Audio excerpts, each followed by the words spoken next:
So, welcome back to 32 and Beyond. Today I'm going to talk to you a little bit about sort of like what was the pivotal moments in my time. One of them being when I was really kind of first introduced to what this thing of it's called rehabilitation programs and tools and things, and I didn't know what the hell that was. Remember when at the time I was probably when I actually hit the yard, I think I was really close to 20 years old, and you've got 20 years old, you're surrounded by I don't know, at the time I think the yard was like 700 people, 700. And it's obviously grown so much since then. But I really wanted to try to figure out what I was going to do, and I jumped into sports because it felt like all the cool kids were playing sports. That's and that's let's do that. I didn't know anything about sports, and I had some athletic ability.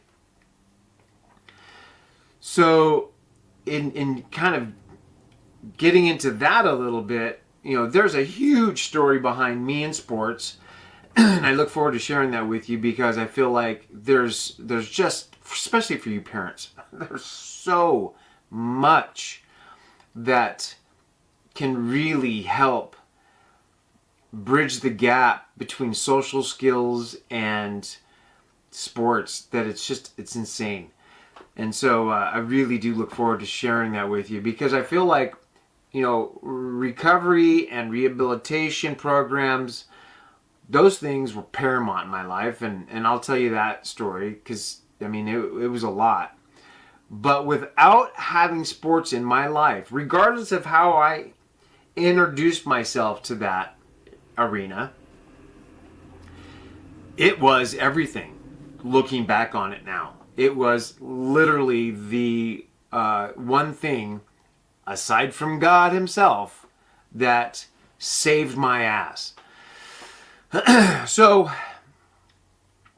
the one that I wanted to share with you today, and again, I'm going to be a little bit all over the place. We'll try to keep the timeline in some semblance of order, but that's not what this is about. There are no rules when it comes to telling your story, right? That's cool.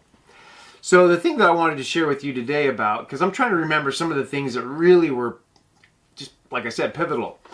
And I can remember being out in the out on the rec yard, huge soccer field, and we had softball fields and whatever. But so we're out on the soccer field, and it's not soccer at the time. We're practicing flag football because flag football season's coming up, and I was already sort of tinkering around with softball, and I don't know a lot of these guys, but I'm learning who they are, and there were some old grizzly old timers on there, and they were on the yard for a long time, and they'd been doing the sports thing for a while because they too knew that this was something that was valuable, and it broke up the day, and for whatever millions of reasons why they were doing what they were doing, that's what was up, and that's what I wanted to be a part of because it made the days pass, and cool, whatever.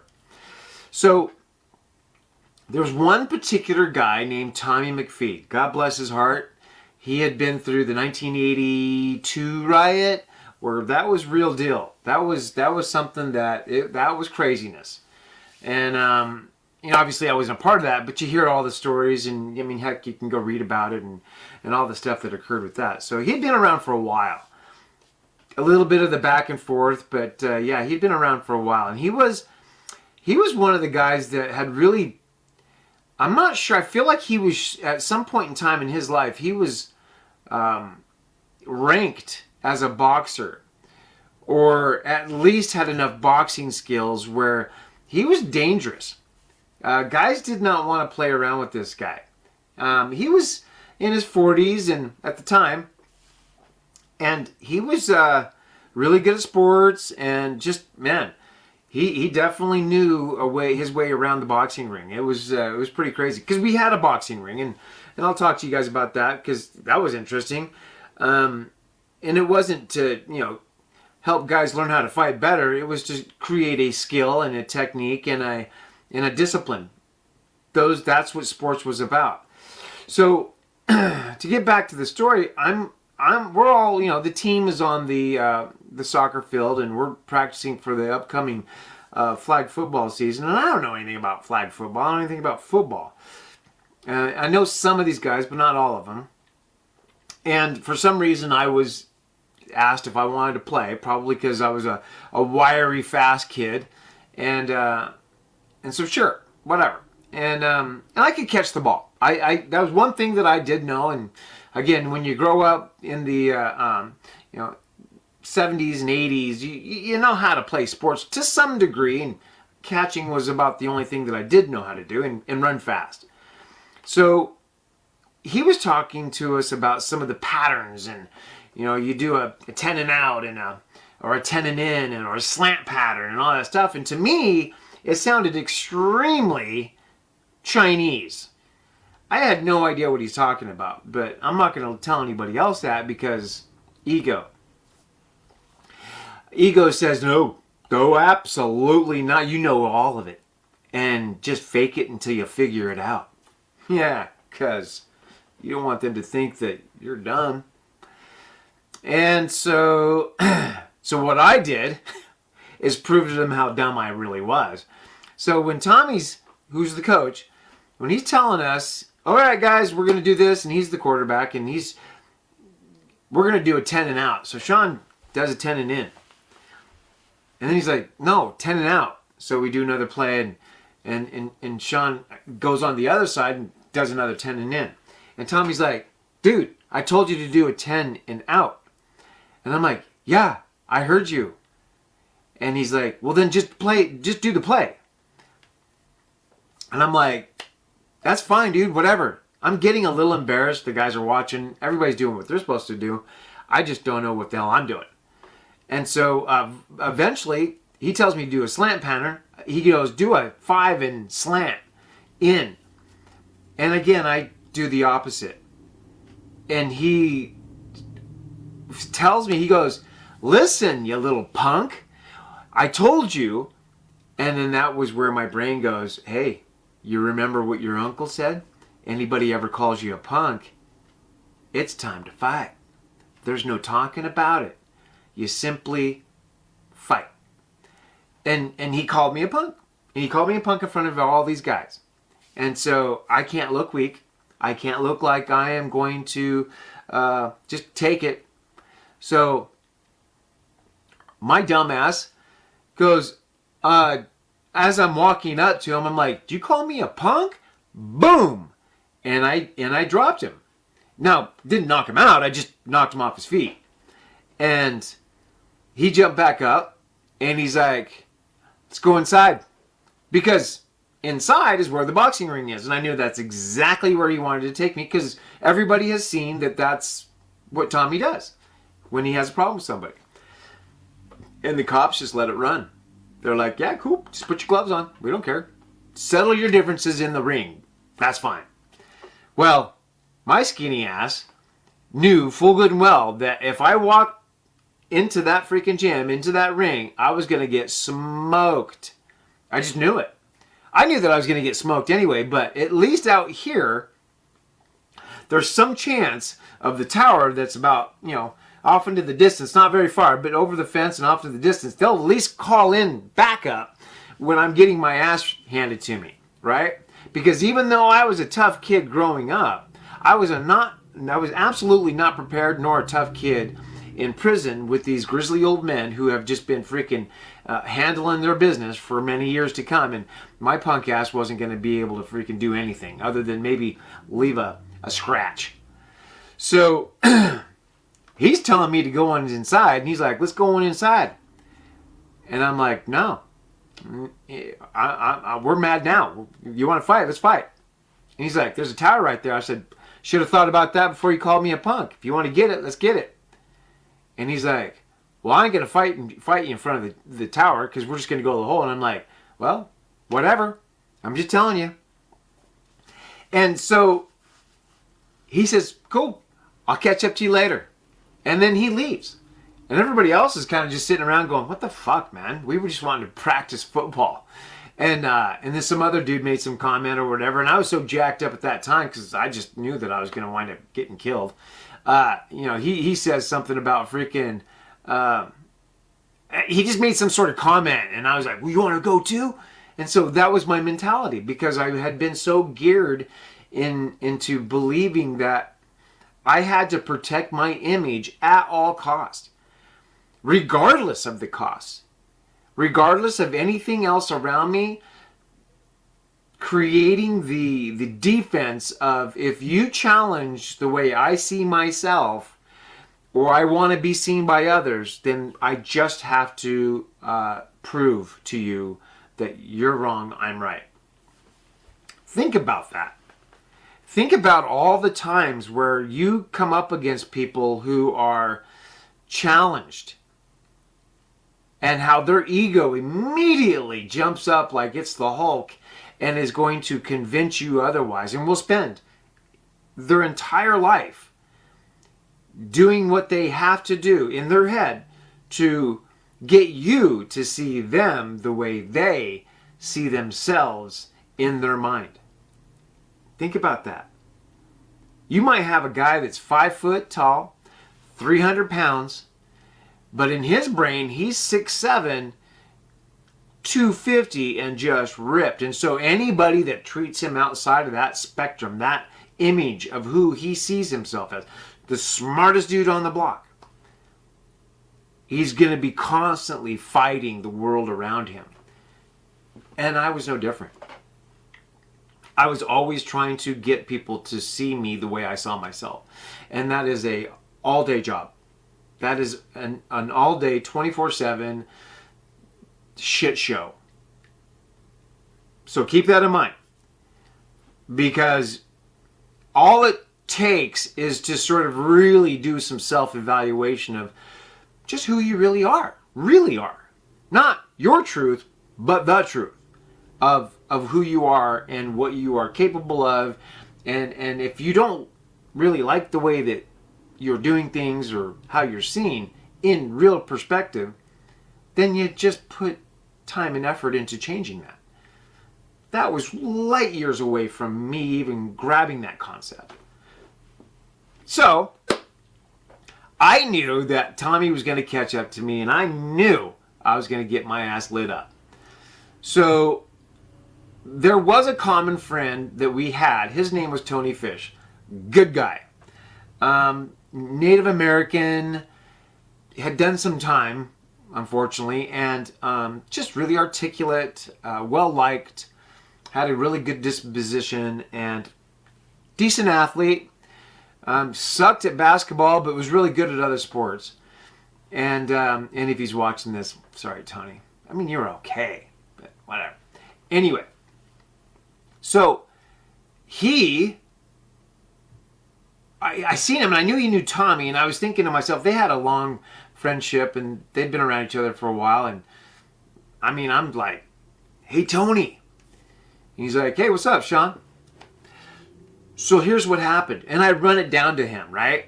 And he just shakes his head and smiles, and he goes, yeah, he's probably going to whip your ass. And I'm like, is it going to be bad? He's like, it's going to be an ass whipping. And I'm like, dude, can you just please talk to him for me and let him know that I'm sorry and that I just had to save face and I just couldn't let those guys see me like that or think anything kind of that I'm weak or anything like that. And he's like, absolutely, but you got to do me one favor first. I'm like, anything, what? And he goes, I want you to consider this. What would have happened if Tommy would have said, hey, listen, you fucking chair, run the route right. And I go, I'm confused, what? He goes, yeah, what if he would have called you a chair? I said that maybe he was having a stroke? He says, point being is that there's really nothing attached to that, right? I'm saying, I don't get it. And Tony's like, it's really easy. We apply so much emotion and meaning and all our beliefs of who we are and how we see ourselves, right? So if somebody comes up and says you're a chair, you don't give it a second thought. It's water off a duck's back. It's nothing. It has no meaning. It has no backup. It has no emotional attachment, and there is nothing that the ego doesn't have any sort of investment. But if somebody calls you a punk, well, you're about it because of all the investment and attachment that you've put with that word. So you have given that word the power to manipulate and control you like a puppeteer. And you're the puppet. And I was thinking about that, and it was just such a light bulb moment for me, because at that age, you don't expect to freaking hear something like that, for me anyway. And so I just sort of looked at him, and he goes, "You get it, don't you?"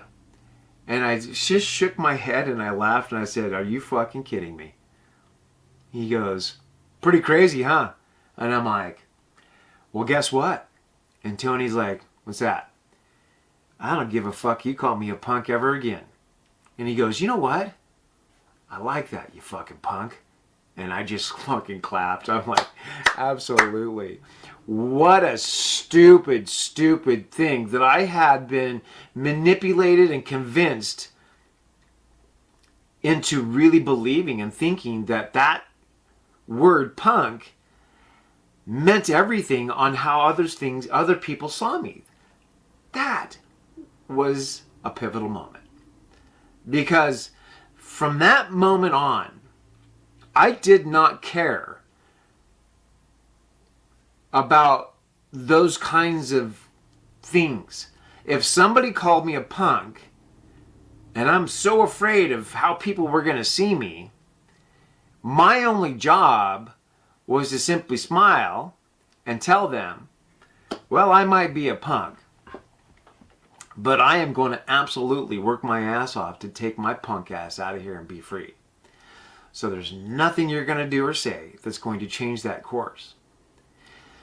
And I felt like the easiest thing to do was to simply live a life. This is where that led. Live a life in this particular environment, my community. It is what it is. Prison is a community. Live my life in such a way that I let that dictate how others saw me. And we can't make everybody like us. It is what it is. Some people like you, some people don't. Whatever. I'm not going to put my energy into words, nor those that do not add value to my life and to keep me on my path, on my purpose. Now, at the time, I had no idea what that was, but I knew that I had a rough draft and I had a starter's gun on this is what that's what I want. And that's really what it started to kind of veer me towards. So I asked Tony, I said, "Hey, so check this out, dude. Where did you hear this? Where did you get this at?" And he's like, "So I'm in this program that they just started up. It's a pilot program. It's called CSC, which is Cognitive Self-Change. This is extremely early in my time. This is 93 or something like that. The prison had just sort of adopted and was doing some pilot programs on it. And CFC was basically this. All thinking is something that you can take a solid look at and change. But it has to be self-change. Change thinking, change the outcome. Right? So the thing that I thought was amazing is it gives you the power to look at what it is that is driving you. Now, he didn't tell me all this at the time. I learned this as the time goes by and I jumped into that program down the road, but it took a while because I didn't really give a shit about that stuff. And come to find out, Tony's like, and you know that Tommy lives on that tier with me, and this is a part of our life now, and we're really trying to, fix our shit because, obviously they had problems too. And I'm like, really? And he's like, yeah.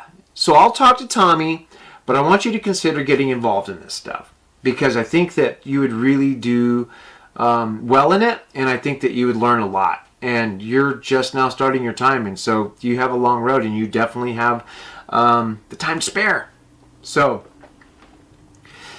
as that goes, I really wanted to share with you guys that sort of moment because even though I didn't know a lot about that world, I eventually would, but it was my first glimpse at it.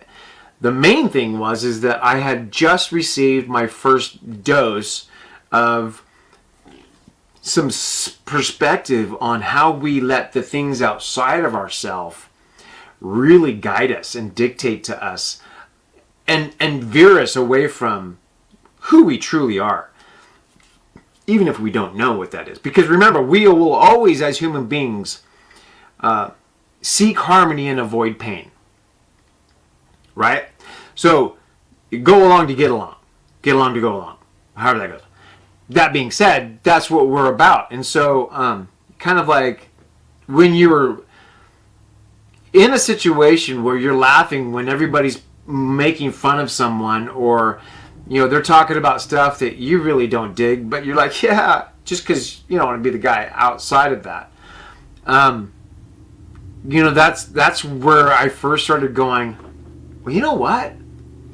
Do I really want to go along with all this crazy shit, with all the people and how they think, 50-50. Some of the guys were just out of their freaking mind, because you remember, I am surrounded by a lot of people that are just bad people. And I always had to be on high alert. I always had to be on my freaking toes, and I always had to give myself the time to really sort of, do what needed to be done in order to survive. Monsters don't take a break, so I sure as fuck wasn't.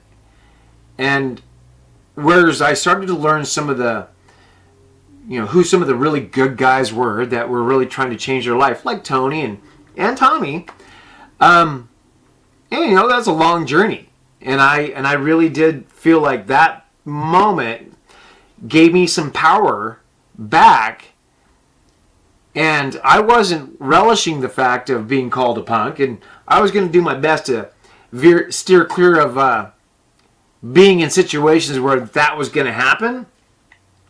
But if it did, I knew now that I had some armor. I had some some power to navigate that and not feel like it owned me. That's a revelation. That's a pivotal moment. That's a aha, what the fuck was I thinking, right? And so I wanted to share that with you guys, and I'll come up with some more of these because there's so many of them, but I'm really trying to really focus in on certain things that I feel like might add value to what you got going on in your life, and how sometimes the things outside of ourselves, we really are operating off of really old and inaccurate information based off of how we were raised. And the optics that we see the world, I guess the lens of what we see the world as. That optics really does guide us and shape us, especially kids. Again, that brain isn't fully developed until they're 26 years old-ish, right? Give or take. And so, when you tell a kid that he's stupid, or when you tell a kid that they can't do something, or you tell a kid that, they got no freaking business trying, they're going to really take that as gospel. Absolute. And when you're shaping that young mind into seeing and believing based off of how you lead by example, because whether you like it or not, especially parents, those kids really do look up to us adults. And they're like, show me, what do you got? Oh, hell yeah. If they call you a punk, you do what? You hit them. Cool, gotcha. Run that. Now all of a sudden you're teaching the kid, okay, so let me get this right. So if they call you a punk, you just smile and laugh and move on and go about your business? Okay. All right. Oh, and that's because, okay, that's right. Because punk has no power. Got it. It has as much power as the word chair. Gotcha. So let's help them really kind of associate the words that do have power, which is self-worth, self-meaning, purpose, drive, inspiring, and adding value. Those words are the ones that have power. And I mean, come on, how many more, right? Because we could keep going with that. So thank you for joining me. This isn't going to be a long one, and that's okay. Again, comment. Let me know what you think. Give me some ideas of, because I'm pretty sure that I can probably pinpoint one thing or another about what I came up against inside based off of what you might say. Because there's some of you that have talked about, hey, so I'm struggling with, motivation and procrastination. Well, I know all about that. And I went through that stint and I figured out how to navigate that as well. And I'm definitely going to have that topic. But meanwhile, subscribe. Costs you nothing. And it'll let you know when another one of these come out. And I just really appreciate the heck out of you guys joining me. I think you guys are really helping me get this story out there. And me being able to add value to your lives. Understand this. You simply add value to those around you. And I do appreciate the heck out of you. God bless. And I'll talk to you soon.